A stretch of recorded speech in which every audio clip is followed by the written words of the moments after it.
I have international expectations, but I'm not paying international prices. If you get kidnapped, like, what is our very useless government gonna do about it? Almost nothing. You're thinking you're building some really lovely 5-bedroom duplex, and the day you come home to see what your cousin was helping you build, what your brother was helping you build, you find that you've got yourself a hut. Yes, it's a hut. Corruption is rife in my country. I don't care if anybody's going to get triggered by it. We are known for it. 419. If you want to be like a baller in Nigeria, like the two professions that you go into are politics and religion. Good morning, beautiful people. My name is Mimi. Welcome to Justin Me. I'm going to be talking to you guys today about business and kind of why I made the decision to start my own business from the UK, but my business is based in Nigeria. I know that quite a few of you guys will have questions about, you know, is it feasible to be managing a business while you're living in a different country? Is it ideal because of the money exchanges? What are the challenges? What are the benefits? So I thought I would do this video because when I first started thinking about the idea, I was doing as much research as I possibly could. I was trying to find out as much information, and I definitely think YouTube has been a great source of information. But just before I dive into this video, if you like the content that I'm giving you, if you like the information, you find it helpful, feel free to hit that like button and make sure you subscribe before leaving. A quick background into who I am before I start, you know, spieling all this information, just so maybe it gives you a bit of context and you kind of know maybe how much credibility to give to what I'm saying. So I'm 32 years old. I'm UK based. I've got a British citizenship. I'm Nigerian born, so I've got Nigerian citizenship as well, so I've got dual citizenship, but I moved to the UK with my family when I was 6, so I've pretty much always grown up here. That said, I did go back to boarding school for 2 years in Nigeria when I was 11. I've got an undergraduate degree in law, I've got a commercial master's in law, and I've also got a vocational bar practice, can't remember what it's called now, the BPTC, in law as well. So I'm a qualified barrister. I never actually went into practicing law thereafter I got called to the bar. I actually ended up in sales, so I started in legal sales, then I went to work for one of the biggest companies in the world, Procter & Gamble, in field sales. Then I went to Spain and worked for, again, another huge company, global company, biggest tech company in the world at that time, Hewlett-Packard, as tech sales, which is always where I wanted to go when I got into sales. That's where you make money, tech sales, and now I'm in software sales, tech sales as well still, and that's kind of just been how my career's progressed over the past 10 years. And I say that because it's very relevant. The first thing I would say to anybody thinking of starting a business is to have some corporate experience or some business experience or exposure. Yes, you can come straight out of maybe school and start your own business and be super successful, but I'm gonna bet there's going to be a lot more learning curve if you do it that way, than if you actually go out into the world, learn how to relate to people, learn how business is done, learn how companies are structured, learn how sales works, marketing works, all the different bits that come together to make a successful company. And trust me when I say the people that are able to come out right with no experience and have a successful business, they are very few and far between. The most important thing I can tell you before you start your business, invest lots of money into it, is to have good business experience or business exposure. This can just be an internship, shadowing somebody around, maybe in the sector you want to go into, researching. Like, I really love the fact that I've got 10 years of sales experience in the bag, because there's no business in the world that doesn't have an element of sales. If you can't do sales, you can't attract business, or sales and marketing. If you can't do sales and marketing, you can't attract customers, you can't grow your business. It's such a fundamental part of every business. So having that in my background, very, very useful. Obviously, I've also been doing YouTube and kind of running that small business for the past 5 years, which means I've got a bit of marketing background as well. So sales and marketing coming into it. And then I've got strong education. So I think all these things kind of put me in good stead to start a business. You don't have to have, you know, 10 years of sales experience to be successful, not at all. But please have some exposure into the market that you want to go into, or some knowledge at least about how business works, because I So a little bit about my business that I'm starting.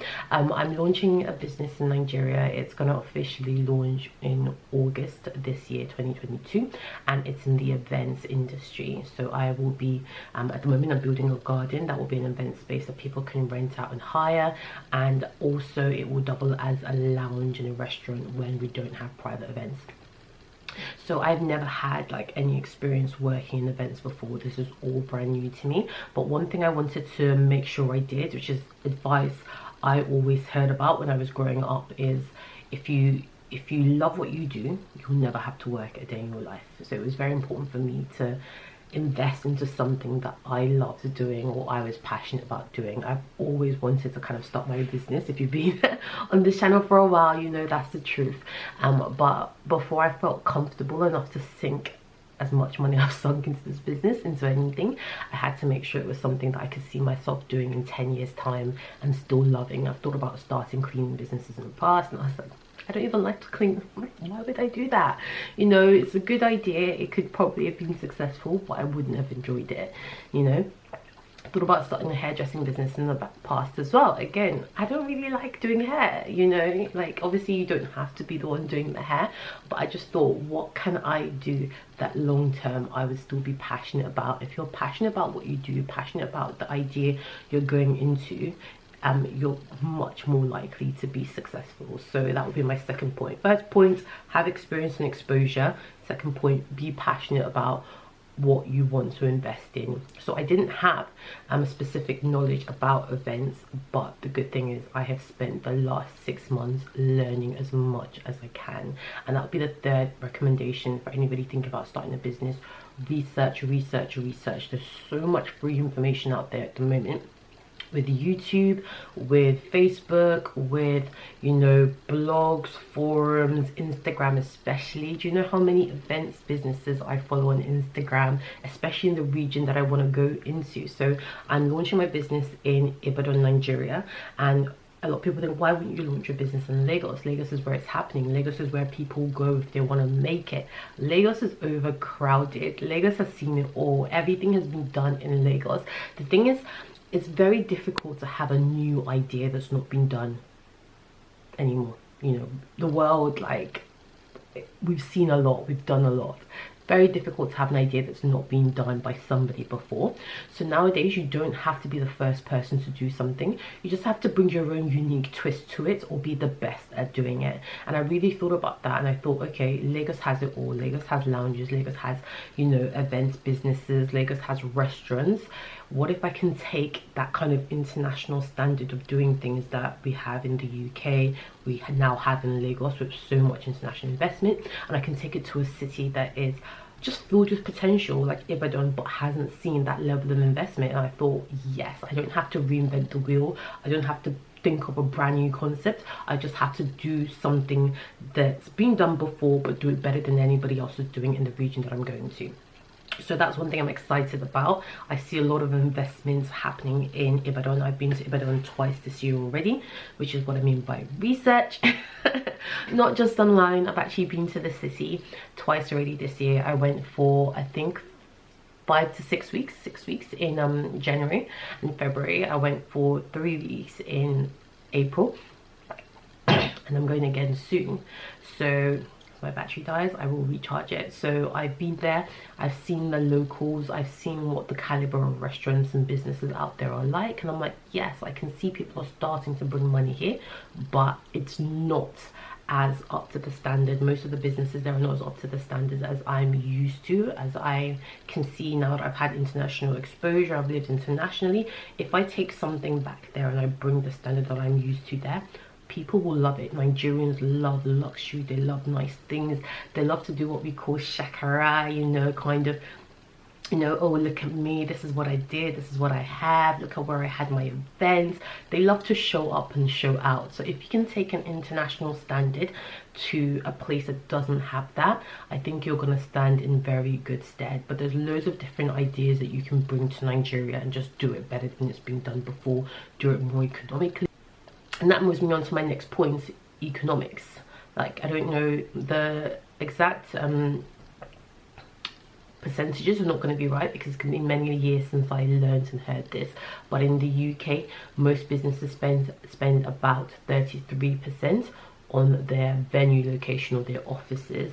33% of the money that comes into that business is spent on office space or venue space. With the pandemic, if you're using good sense, you would just ditch that office. That's 33% of profits you can put back in your pocket, and then 37% is on paying staff. On your staff, 37% of the business. That's before you start bringing in, you know, electricity costs, water bills, Sorry guys, my battery just died, so I had to give it a bit of time to charge.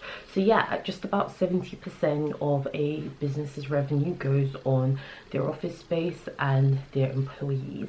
And I think it's about, this is like a profitable business by the way, then it's about, I think, 18% that is on, you know, stock, expenses like electricity, etc. And then that might be wrong actually, but I think that's it. And then maybe just about 12% is profit, if they are profitable.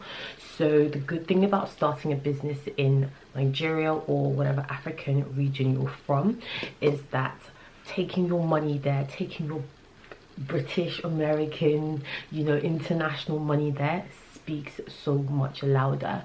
So I think the exchange rate at the moment for 1 naira, you know, let's say £1 to naira, is 760. So for every pound I have that I change over, I get 760 naira. I think the dollar equivalent is about $608. So your money does speak volumes. That's like the highest it's pretty much ever been, you know. So this means that when you take your money there, those percentages don't add up the way they do.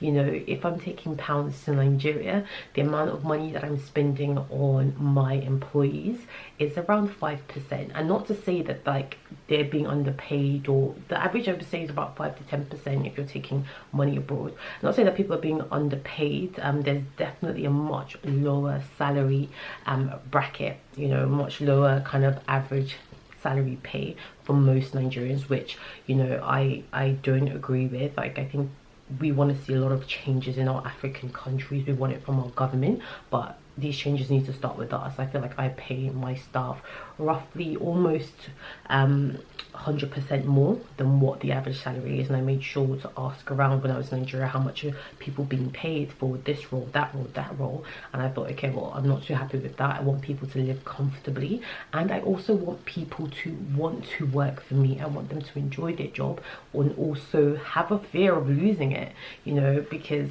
when you don't have a fear of losing your job, you don't really earn too much. You're not afraid to steal. You're not afraid to get complacent. But anyway, going off on a tangent.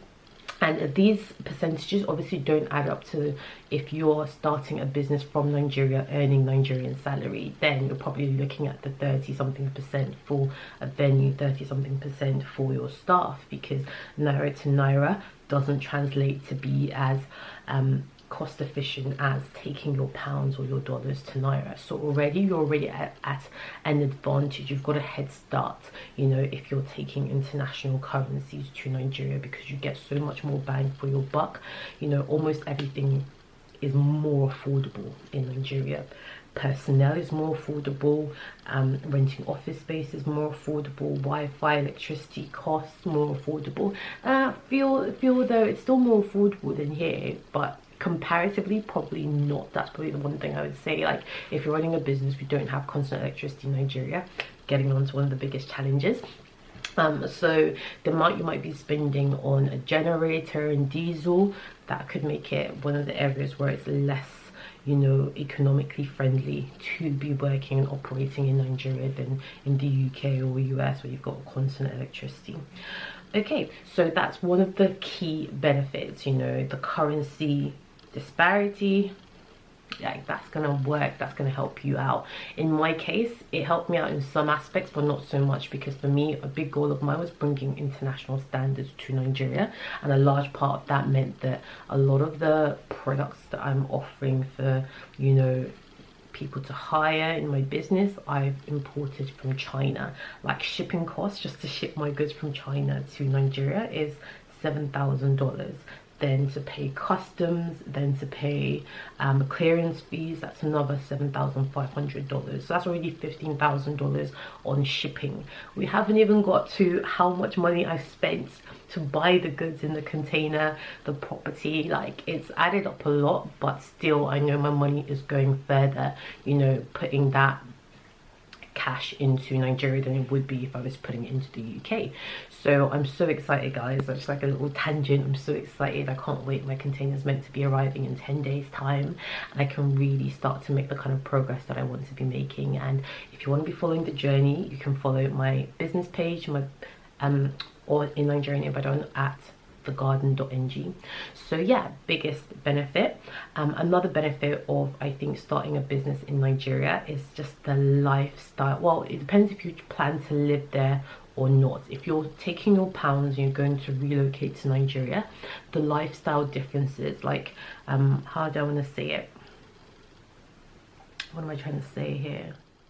Hey beautiful people, so literally filmed this whole video, went to edit it, edited it all perfectly, uploaded it on YouTube, found out half the video is corrupted. So the first half you've just watched is from yesterday, and now we carry on from today. And make sure you like and subscribe, because your good sis almost just said, nah, God doesn't want this video to be out. Clearly, if it's corrupted, I can't be bothered. But no, I'm back, I'm filming it. So let's just carry on from where we left off. So if you are deciding to take your international currencies and bring it to Nigeria and live and work in Nigeria, you do get a higher quality of life. Like, your money does get you so much more, and not just in terms of the business, but generally in your lifestyle.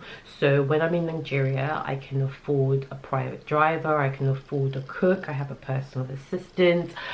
You know, there's just like little luxuries that are kind of the norm in Nigeria and a lot of African countries, like house helpers, and that you just don't have in the UK. Or like, for the same amount of money like that you're bringing, you just can't afford that in the UK. Like, can I have a personal assistant on the salary that I earn? Nah.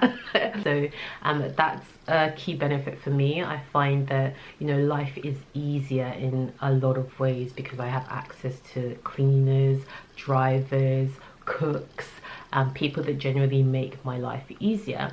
So I would say quality of life, because your money does go further, you do enjoy a nicer lifestyle. And obviously people in Nigeria who don't have international currencies have access to this every day anyway, but it's just an added benefit for me that, you know, when I'm in Nigeria and I'm working on my business in Nigeria, I'm living far more comfortably in a lot of ways than I would be if I was working in the UK. Another benefit for me of taking your money back home is that you help boost your economy, you provide jobs. And can I just say that it shouldn't just be the fact that people think, oh, I'm providing a job, I'm helping. I think you really need to go a step further and just say, I'm paying a really, really fair wage, and I'm giving people the opportunity to better themselves. Maybe because I'm paying a little bit more than the norm, this driver, this gate man might be able to send his kids to school.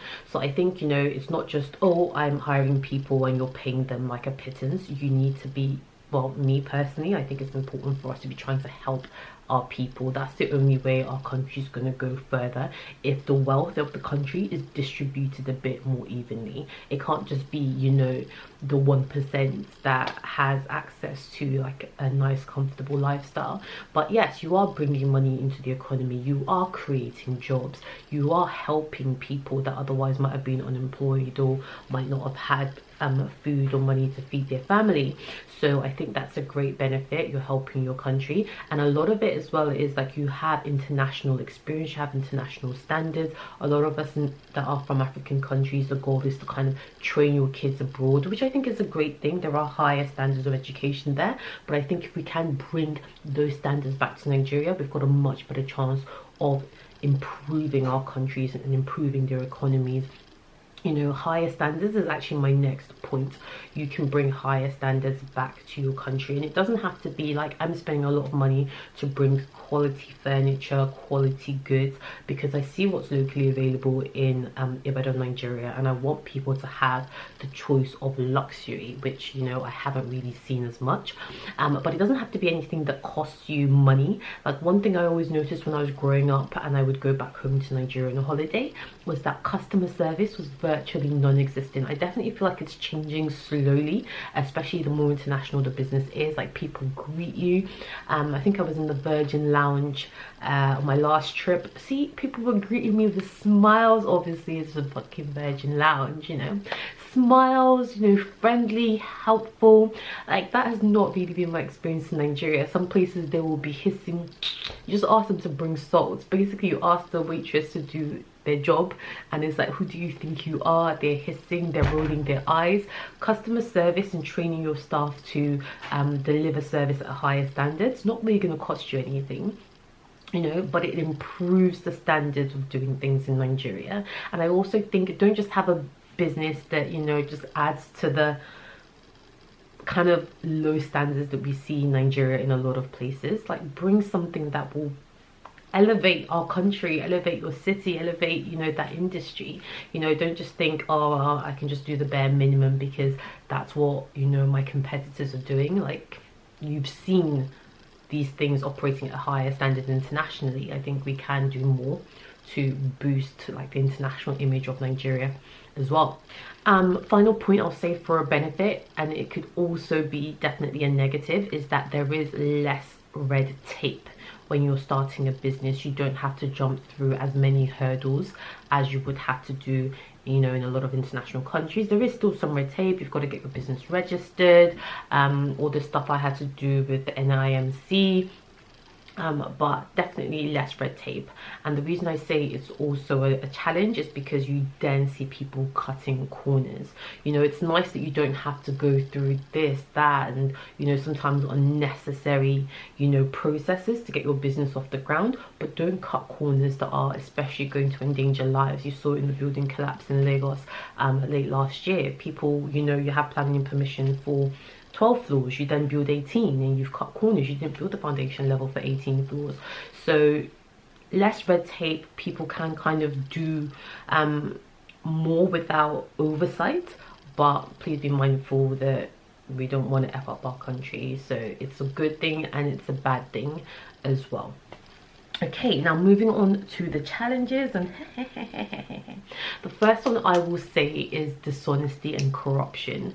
Corruption is rife in my country. I don't care if anybody's going to get triggered by it. We are known for it. 419, corruption is rife in Nigeria, and it's such a shame. It's such a shame. If you want to be like a baller in Nigeria, like the two professions that you go into are politics and religion, like churches. So like the top guys there are millionaire, billionaires.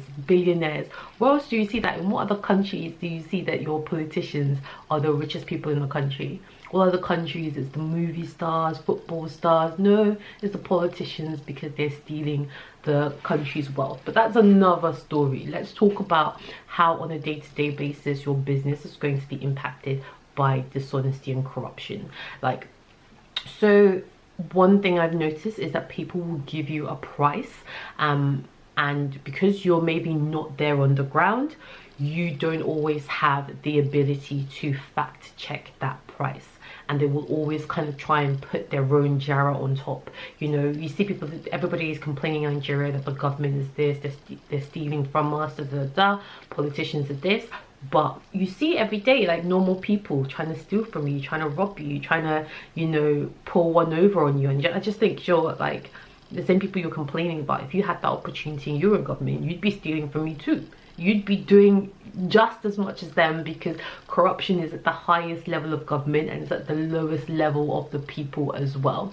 Something that costs 400 naira, people will come and tell me it's 1,000 naira, and to combat that, I always go to my dad first and be like, Dad, is this something reasonable that I might be expected to pay? I'll go to my manager, is this something reasonable that might be expected to pay? I try and fact check it in at least 3 different points, and like somewhere in the middle I would get like the standard price, and I can then compare that to what I've been quoted. So you've got to be very mindful of that. You'll rarely get the true accurate price of something if they think you're coming from an international country. They will always add on international prices for you.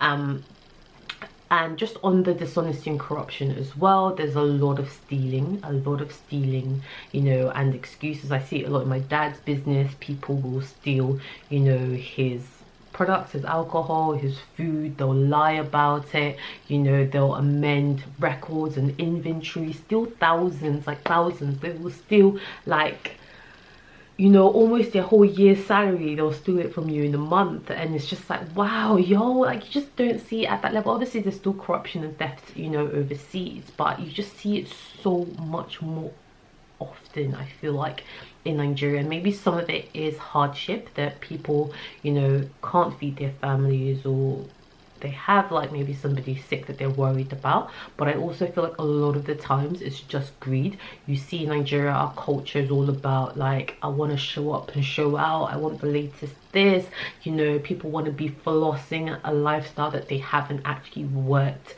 and achieved, and they don't want to work and achieve it. To be honest, they want to go the easy route, which is to steal it, you know. So that's something you have to be very, very mindful of. And it's not even just like strangers that will do it to you, your own family will do it to you. Like, and maybe not even in business, you might be sending money back home saying like, please help me build my house, you know, I want to set up roots over there.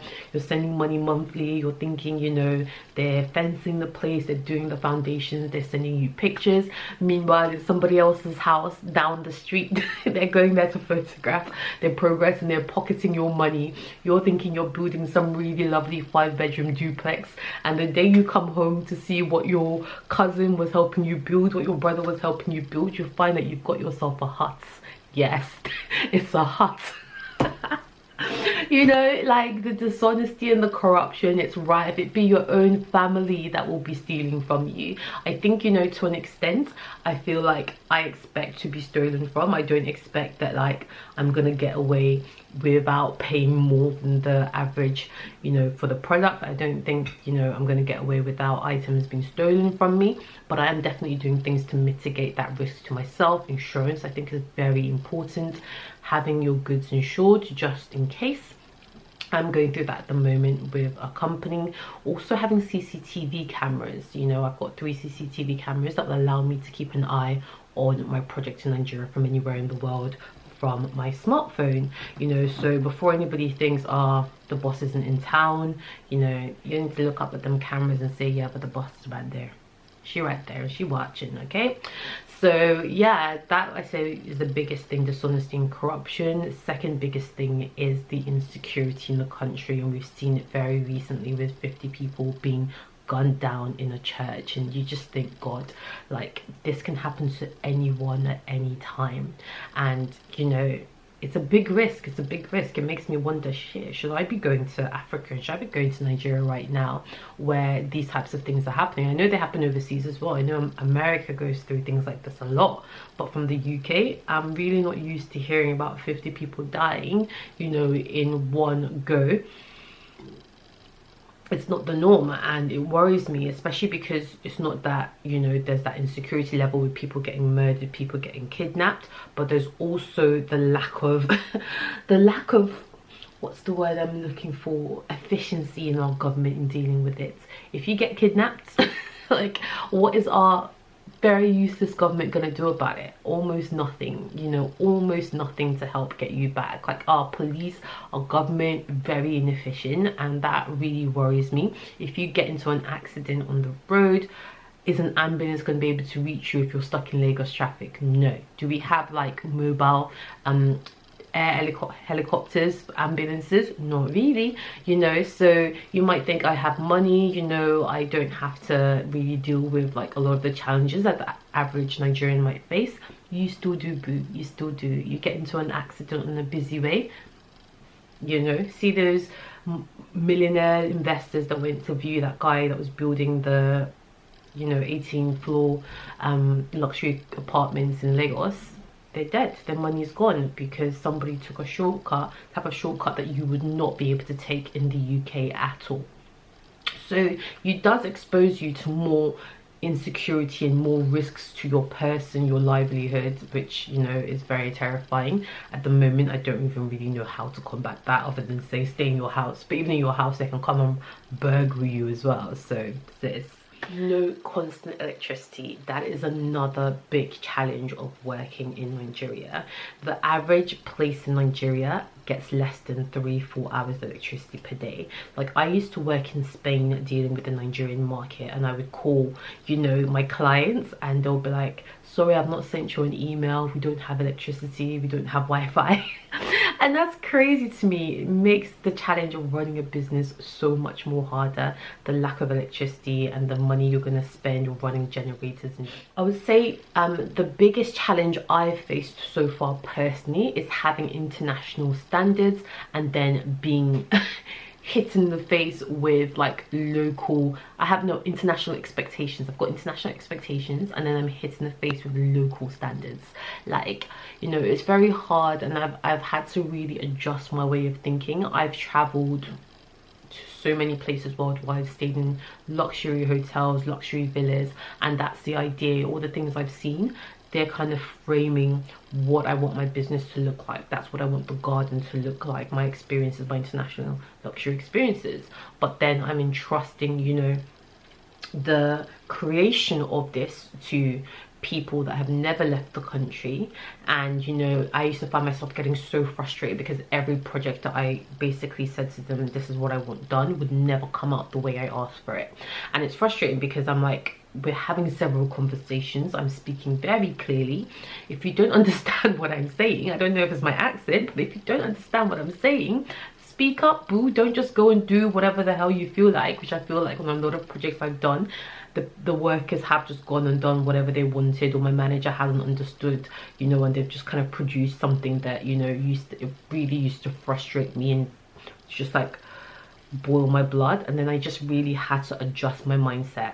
I have international expectations, but I'm not paying international prices.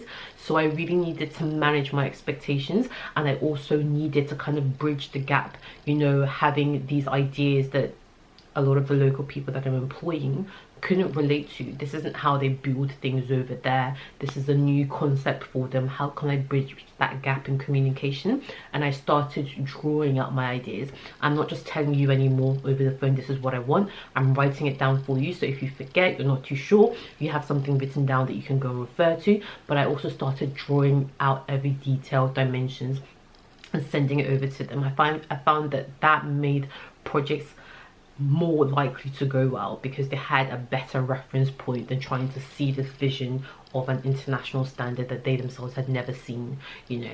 So that's the biggest challenge I myself have personally experienced. But my business hasn't even launched yet. My business is launching end of August, by God's grace, fingers crossed.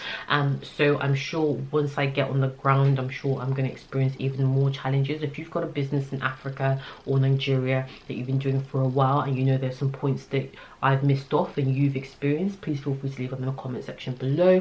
I want this to be a really great reference point for people thinking about doing something great and bringing it back home. Let's be honest, a lot of times in our international countries that we're living in, we're deemed as second-class citizens. You know, I think, you know, the better we make Africa and the more we put Africa on the map, the much more respect we're going to get on the international platform. You know, I think it will only help us, you know, in the long term as well. So I'm Mimi of Justing Me. I hope you guys have found this video informative. I wish you all the best of luck in your different endeavors. I definitely will say to you, there are challenges, but there are so many more benefits. And, you know, I'm excited to see where this goes. You can certainly have a business in Africa and you can run it from the UK. So yeah, I wish you all the best of luck. Make sure you hit that subscribe button before you go. No, original. Original.